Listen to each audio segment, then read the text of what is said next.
தமிழ்நாட்டிலிருந்து அண்டை மாநிலங்களுக்கு கனிமப் பொருட்களை கொண்டு செல்ல 3 மாதங்களுக்கு தடை விதிக்கப்பட்டு உள்ளது. அதனால் தங்களின் வாழ்வாதாரம் பாதிக்கப்பட்டு உள்ளதாக கூறி கர்நாடக எல்லையான அத்திப்பள்ளியில் டிப்பர் லாரி உரிமையாளர்கள் கண்டன ஆர்ப்பாட்டத்தில் ஈடுபட்டனர். அசம்பாவிதங்களை தடுக்கும் வகையில் மாநில எல்லையில் கர்நாடக போலீசார் தீவிர கண்காணிப்பில் ஈடுபட்டனர். கோரிக்கையை ஏற்காவிட்டால் அடுத்த 3 நாட்களில் போராட்டம் தீவிரமடையும் என எச்சரிக்கை விடுத்தனர்.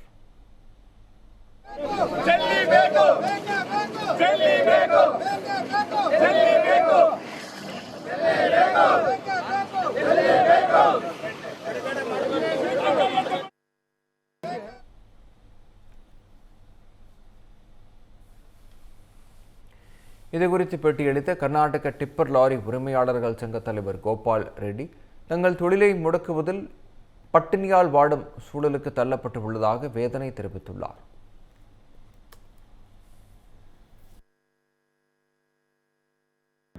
எல்லாமே 5 வண்டி 10 வண்டி வச்சிருக்கிற லாரி ஓனர்ஸ் கிடையாது. எல்லாம் 1 வண்டி 2 வண்டி வச்சிருக்கிற லாரி ஓனர்ஸ் எல்லாம் இருக்கிறாங்க. இதனால அவங்க என்ன பண்றது, அவங்க பொழுப்பு என்ன பண்றது, அவங்க டூ கட்ட முடியாம தூக்கு போட்டு தான் சாகணும். அந்த மாதிரி சுச்சுவேஷன் கொண்டு வந்து இருக்கு இப்போ கவர்மெண்ட். அதனால சடனா நிகழ்ச்சிட்டு சரியில்லை. அதுக்கு ஒரு டைம் கொடுத்து ஏதோ பண்ணிருக்கணும். இதை நம்பிதான் எல்லாமே நாங்க வண்டி வாங்கியிருக்கோம்.